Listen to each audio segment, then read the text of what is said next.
договор се укина единствената суштина која го отсликуваше трудовото право и по кој тоа историски се оддели од облигационото право, а тоа е сигурноста. Значи, вие денес немате сигурност во трудово право. Значи, сведувањето на неолиберализмот е трудовото право да го врати на ниво на облигација, да го врати на слобода на договарање. Вие не можете во трудово право да импутирате јус приватум норми. Тоа е јус публикум, тоа е јавен интерес, екзистенцијата на човекот е јавно добро. Вие не можете да го враќате трудовото право на ниво на како вие ќе се договорите. Бидејќи, како што вели еден француски прогресивен свештеник, помеѓу силниот и слабиот, слободата е таа што угнетува, а законот е тој кој ослободува. Значи, вие мора да донесете закон за работни односи кој ќе биде соодветен на приликите, а не да биде заштитник на правата на работодавачите.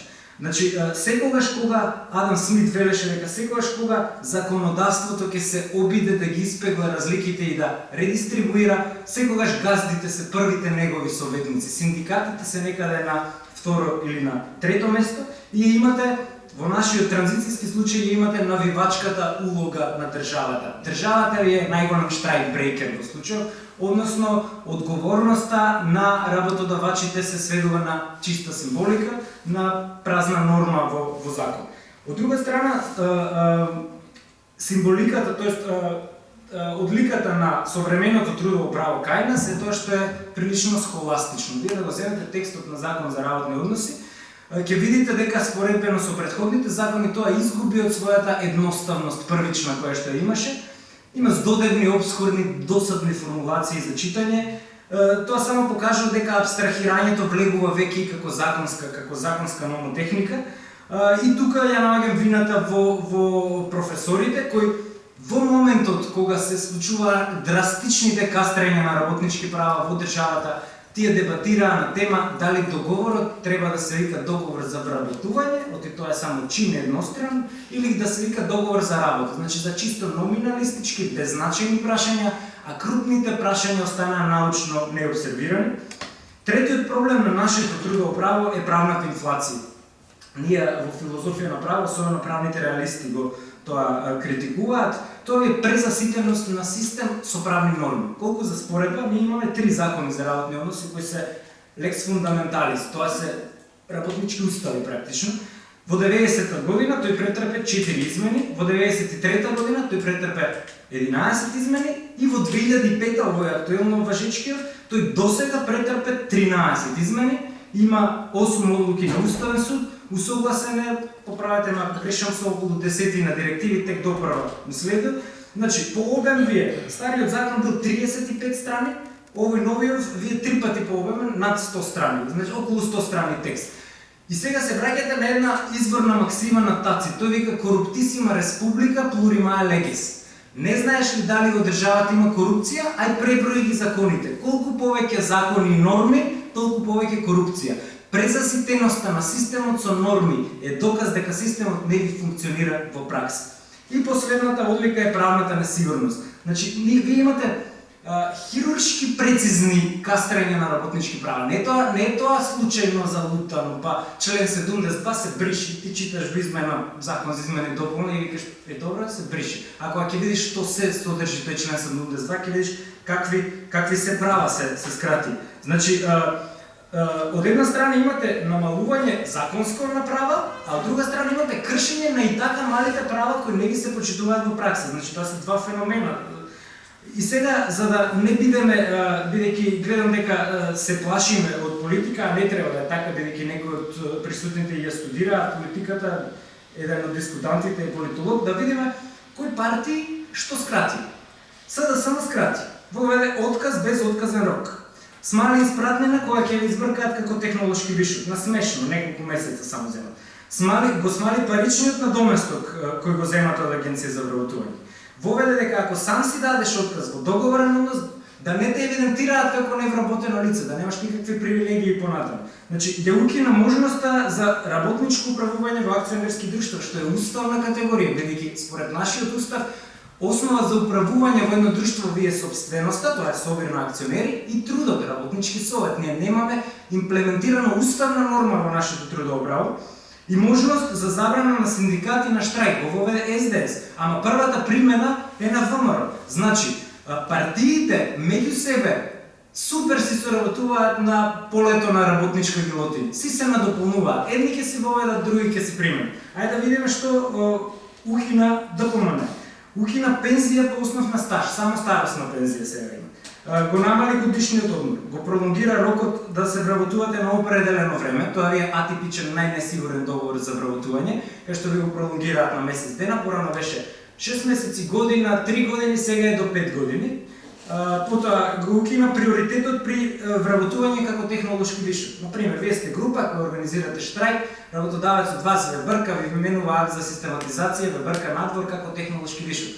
Предходно, за да вработи на ваше место, требаше да поминат одредено време и да ве вработи истите вие доколку се отвори потреба за таа. Не, сега може да ве избрка и на ваше место уште утре дента да вработи нови работници. И воведе државна контрола несвојствена врз синдикатите преку критериумот на репрезентативност и ги укина сините картони за невработени. Значи, по дефиниција, според нашето уставно право, секој синдикат си е репрезентативен сам за себе. Воведувањето критериум за репрезентативност е повеќе како политичка алатка за манипулација, отколку како реален правен механизам за да вие регулирате нешто особено на домен на синдикализм. Сега, во поглед на синдикализмот не постојат теоретски и практични модели кои се општо прифатливи. Секоја земја си има своји специфики. Првиот почеток на синдикализмот се смета некаде Франција, особено така, втора половина 19 век, кога и тука е таа вечита борба или пак од друга страна соработка помеѓу синдикатите и партиите. Во поглед на моделите со партиите, грубо можеме да земеме дека имате тред юнионистички модел кој го имаат британците, каде што синдикатот се формира партија, што е легитимно, тоа е лабористичка, така е формиран, и од друга страна имате трансмисијски модел, тоа е нашиот до поранешна комунистичка Југославија, каде што партијата ви формира синдикатот. Значи, тие се два различни модела. Во поглед на соработка или не соработка, имате прво модели на соработка, денеска пежоративно ги нарекуваме жолти синдикати. Тоа се вертикално структурирани со строга хиерархизација, со клика на луѓе кои не дозволуваат, херметички се затворени и со кои даваат поддршка, дали на влада, дали на опозиција. Такви синдикати имате и во Шведска, и во Америка, и во Грција, и во Австрија.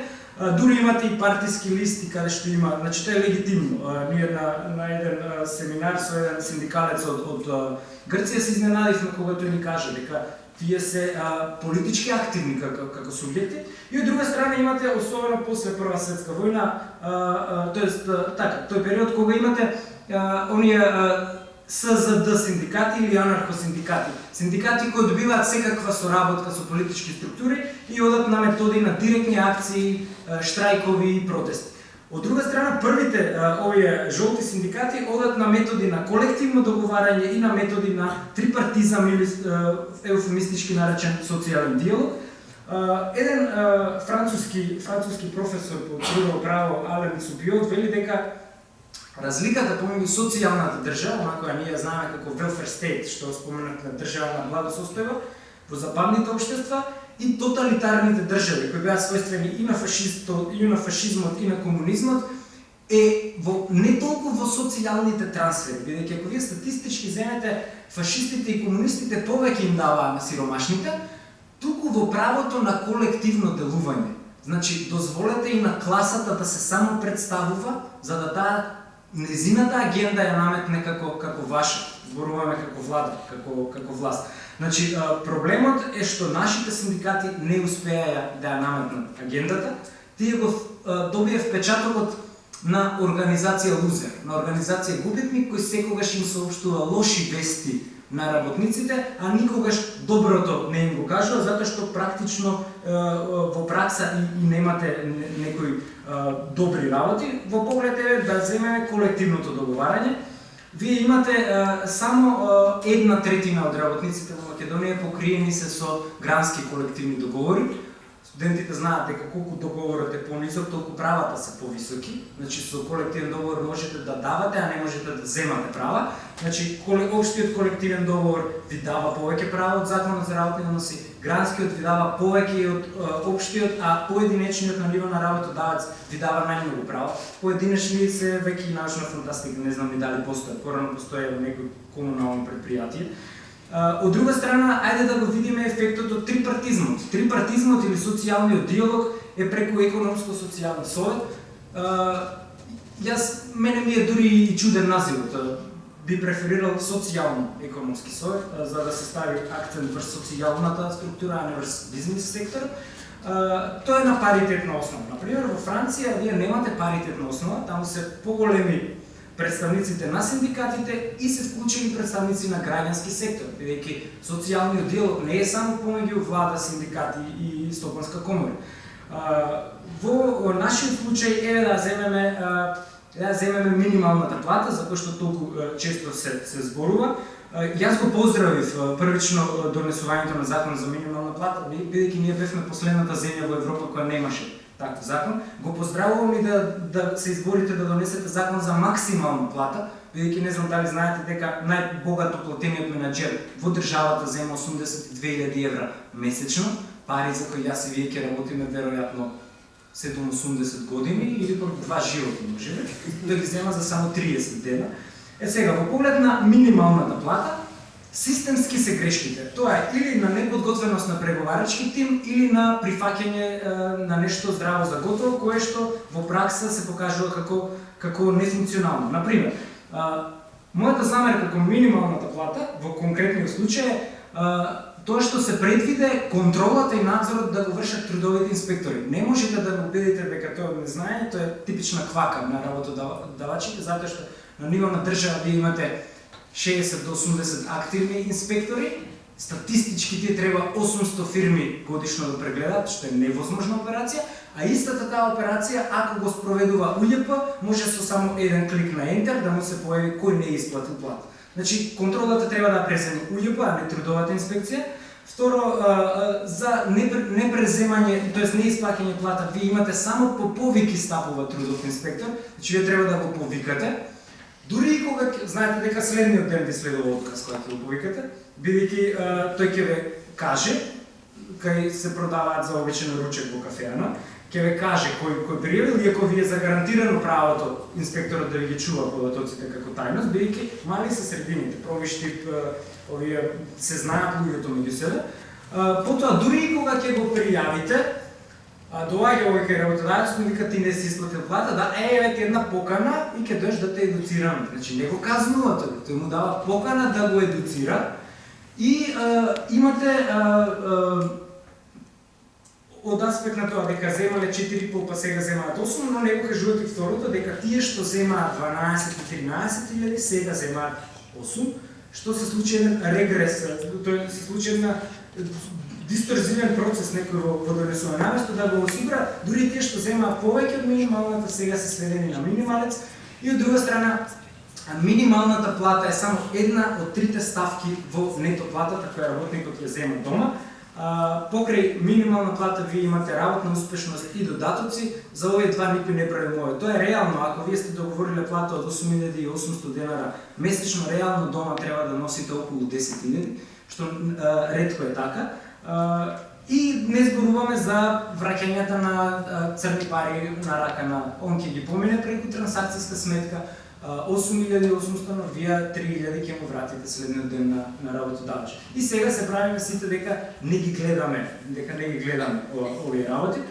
Во поглед на македонскиот случај на синдикална активност, мојата замерка е што кај нас синдикалниот плурализам, наместо да представува 1+1 дека е еднакво на 2, кај нас представува 1+1 е еднакво на 0. Синдикалниот монизам наследен од бивша СФРЈ, кој продолжи сега само со различни методи. Вие имате номинален плурализам, значи вие имате право да се формирате синдикат, но јас ви тврдам дека во државата попрво ќе формирате нуклеарна централа отколку синдикат, затоа што процедурата е ѓаволски тешка, ако вие немате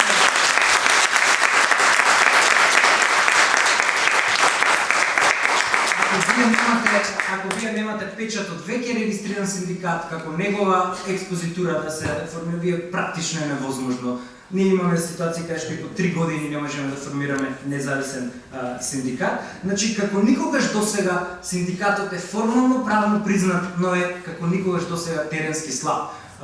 Тој е бирократски джин, но е активистичко џуџе и затоа е до некаде подценет во таа некоја социјална улога која би требало да ја има. И она што исто и професорот Цукриот го нарекува ризик на корпоративна репресија. Сојузот на синдикати е сојуз на синдикати, тој не е синдикат сам по себе, а јас ретко и да имам видено некој друг да зборува на пресконференција, макар и на синдикат во смисла на УПОС како прилично моќен синдикат, во смисла на рударски синдикат, имате ситуации кај што на 8 дена веќе гинат работници, ние сме рекордер во Европа по број на загинати работници на работни места. И сите се правиме дека се е окей, дека функционира социјален диалог. Со тоа јас би го задржал правото да се вклучам во понатамошната дискусија со цел да ги кажам некои од промените кои би требало да се вклучат за да не ставите катанец по вашето заминување во пензија на синдикатот, затоа што старите структури во синдикатот кои се растени во друго време се инкомпатибилни со новото време, со новите начини на делување. Например, вие се уште морате да формирате синдикат на ниво на работодавец, додека го формирате ќе добиете отказ, бидете сигурни во тоа, морате да формирате таков синдикат за да се зачлените во Гранков, а никаде во законот не ви е забрането вие директно да се зачлените во грански синдикат. И мене ми е наистина чудно зошто најголемите синдикати не го применуваат тоа правило. Јас како работник директно да се зачленам во грански синдикат. Не ме терете да формирам синдикат на ниво на работодавец, бидејќи ќе ми избрка. Од друга страна, не го користите институтот на тајно членство кој го дава и законот за заштита на податоци. Зошто мора работодавецот да знае дека јас сум член на синдикат, кога јас можам тајно преку жиро сметка Вирман да ви плаќам членарина и да ви бидам. Значи некои нови методи, некои нови начини и антибирократски мерки се неопходни за да заживее синдикализмот кај нас. И само ќе ви споменам законските норми кои се обскурни, кои се на моменти апсурдни во нашиот закон за работни односи. Прво, работодавецот порано требаше да ви обезбеди просторни и материјални услови за работа, сега сме само просторни. Прашање е дали тоа ќе ви го обезбеди, значи да даде просторија каде што вие ќе функционирате. За прв пат со законот беше воведена постапката за основање на синдикати. Тие се правни лица со конститутивен упис во централен регистар. Сега од друга страна се воведе престанок на синдикат. Значи ние имавме ситуација кај што во законот во тие наведени основи за синдикално представување имате ситуација кај што вика синдикатот наведувале многу основи со цел да престанат синдикатите и една од основите е кога ќе му престане минималниот број на членови, а никаде во законот не е утврдено дека ти треба минимален број на членови. Ти можеш и сам да формираш синдикат. Јас познавам случаи кај што сам човек има формирано синдикат, тоа е волјавен орган. Од друга страна, ние ги извртевме наопаку начелата на процесното право, кое што е од ius quod actiones pertinet од римско од дедоное па наваму, дека nemo iudex sine actore, немаш ти судија без да имаш тужител. Мора некој да побара забрана за да вие судски го забраните синдикатот. Ние имаме ситуација каде што самиот суд, прв случај во историја на македонско, на југословенско, комунистичко, византиско, турско, како сакате се, прв случај каде што сам суд ти покренува пријава и сам суд ти донесува забрана на штрајк. Кадије те тужи, кадије те суди, ви работа.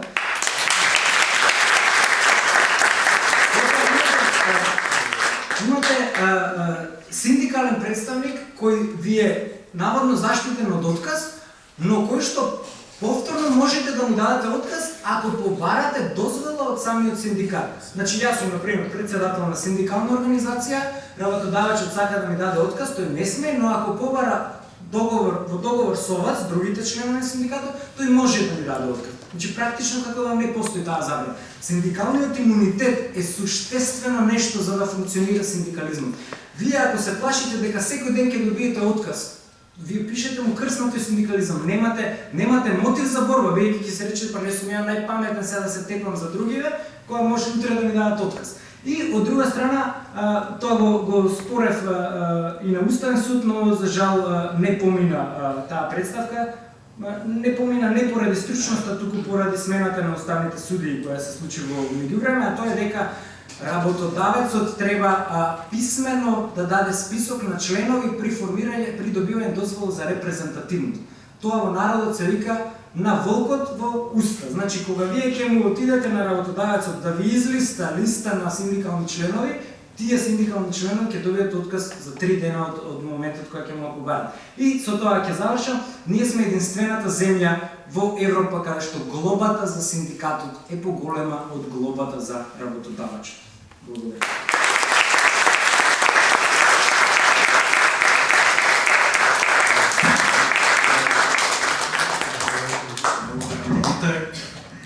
Имавме истрпно излагање на сите говорници до сега. Би сакал да направам еден мал сублимат, па може да отвориме дебатата или накратко да продискутираме. Со првиот говорник, колегата доцент доктор Андон Мајхошев, беше покренато и вечното прашање на корелативните односи на мојот политик, синдикатите и мултинационалните компании. При тоа за способноста на синдикатите и можноста да се наметне како фактор кој влие за се поставува прашањето кој влие за остварување на работничките права. Опаѓањето на синдикалното членство исто така беше лоцирано како фактор кој што влие за опаѓањето на синдикатите последните 20 години во Република Македонија. Правната помош исто така како активност на синдикатите која што кулминација има некаде околу 2005-2006 година опаѓа последните години. Понатаму професорот Мајхошев се осврна на формата на активност на различните синдикати, улогата на економско-социјалниот совет, колективното преговарање и зголемувањето како форма на активност на самите синдикати, понатаму штрајкот како метод на дејствување, кој што исто така кулминација имаше некаде во својата активност има околу 2000-2002 година, потоа следува опаѓање. Но штрајкот и протестот како метод во прв ред се однесува на јавните предпријатија или предпријатијата во државна собственост, кои што очигледно дека со завршувањето на процесот на приватизација оваа основа се губи, а несигурноста на работниците кај приватните работодавачи се зголемува. Поголемата активност за предпоставувањето на 1 мај на самите синдикати беше посочено како еден од начините на дејствување кој што треба да се практикува, но и дистанцирање на синдикатите од политиката и политичките партии со што тие ќе насочуваат својата автентичност. Подобрување на бипартизмот, трипартизмот, како што спомена професорот Мајхошев, функционира, меѓутоа бипартизмот не е на задоволително ниво и исто така тој го охрабри продолжувањето на процесот на формирање на локалните социјални совети. Понатаму вториот говорник, доктор Живко Митревски, се фокусираше на предизвикот на кој синдикатите го имаат со цел да се спротивстават на процесите на глобализација на капиталот. Понатаму проблемот и честотата на променливоста на законот за работни односи, кој што исто така беше посечен и од последниот дискутант магистер Димитар Пасиев. Законот од 2005 година, тоа може и како генерален заклучок денеска да го произведеме, дека ги намалува, или односно ја намалува улогата на синдикатите и неговата представувачка димензија на работничките права пред останатите партнери во рамките на трипартитните договори, особено високата улога на политичките представници, односно владите. Подобрувањето на институционалната поставеност на синдикатите беше посочено како еден од аспектите на кој што се фокусира дејствувањето на Сојузот на синдикатите во рамките на Економско-социјалниот совет, но и Националниот совет за евроинтеграција, понатаму Националниот совет за безбедност и здравје при работа, учеството во собраниските комисии и вклученоста во националните програми за вработување. Значи имаме една нова форма на активност на синдикатите, за разлика од традиционалниот штрајк или протест, кој што се врзува со партнерски односи со политичките представници, но исто така беше посочена како активност на синдикатите последните неколку години, меѓународното делување односно ратификуваните 8 меѓународни конвенции, како и членството на Светската конфедерација на синдикати. Од аспект на заедното действување на синдикатите беше посочен меморандумот за соработка со Конфедерацијата на слободни синдикати и Унијата на синдикати. Основите за штрајк се сменети според доктор Митревски. Денеска, за разлика од минатото, нема доцнењена плата, која што во минатото била неголема основа за штрајк. Понатаму имаме закон за минимална плата, кој што се прикажува како еден од најголемите успеси на синдикалното действување. И за околу прославата, односно формата на прославување на 1 мај, беше посочено дека наместо штрајкување, синдикатите практикуваат спроведување на континуирани кампањи на одредени прашања на кои што се фокусираат секоја година и настојуваат истите да ги реализираат. Господинот Рифат Јуршип најпрви се наврати историски ретроспективно на појавата на синдикатите, на втора половина на 19. век, кога имаме легитимирани на синдикатите како социјални партнери. Втората половина на 20. век веќе имаме поинтензивно действување на синдикатите, кое што се врзува први со концептот на држава на благосостојба, а потоа и на концептот на социјална држава. Тој исто така се осврна на оној бран на протести кои што се случија во Европа и во светот од доцните 60 и раните 70 години, студентските протести 1968 година, многи голем број на синдикални протести кои што се случија и во Западна Европа, особено во овој период 60 и 70 години. Ударот врз синдикатите, според господинот Јуршип, во прв ред се темели на тачеризмот и реганизмот од 80-ти, но и глобализацијата како светски процес кој што не може да се запре. Македонија е специфична и според господинот Јуршип позитивно е тоа што во почетокот на осамостојувањето на Република Македонија не се случи фрагментација на синдикатите, при тоа тој ја постави дилемата дали е потребна демократизација и фрагментација или пак фрагментацијата би значила намалување на моќта на синдикатите. Значењето и почитувањето на колективните договори, кој што е добро што во Република Македонија е уставна категорија, регулирањето на синдикалните права со закон во суштина значи и ограничување на слободата на действување, според господинот Јуршип.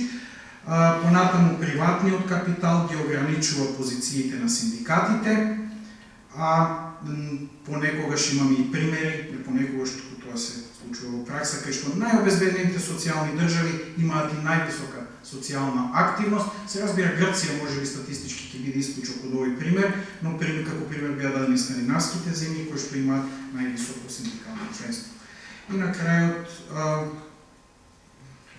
имавме последниот дискутант, магистр Димитар Апасиев, кој што исто така тргна од Законот за работни односи, односно 2005 година, и посочи на голем број на ограничувања кои што се инкорпорирани во овој закон, односно судски може да се забрани правото на штрајк, кое што е загарантирана уставна категорија. Значи имаме спротивности помеѓу законот и уставот, може би тука постои основа да се постои прашањето на уставноста на самиот закон. Понатаму, враќањето на трудовото право на ниво на облигации, односно на ниво на договор, нешто што претходно исто така го покрена и господинот Јуршип. Недостатоците на Законот за работни односи се врзуваат не само со неговата есенција, туку и со обемноста, односно правната инфлација или пререгулираноста и честите промени на законот, кои што според магистр Апасиев се тенденциозно проектирани со цел да се создаде конфузија. Правната несигурност исто така беше поставена како прашање, кое што се врзува за континуирано законско кратење на работничките права, но и непочитување на постоечките права. Се поставува прашањето дали синдикатите можат да се исклучат од политиката, нешто на што посочи првиот соговорник, односно доцент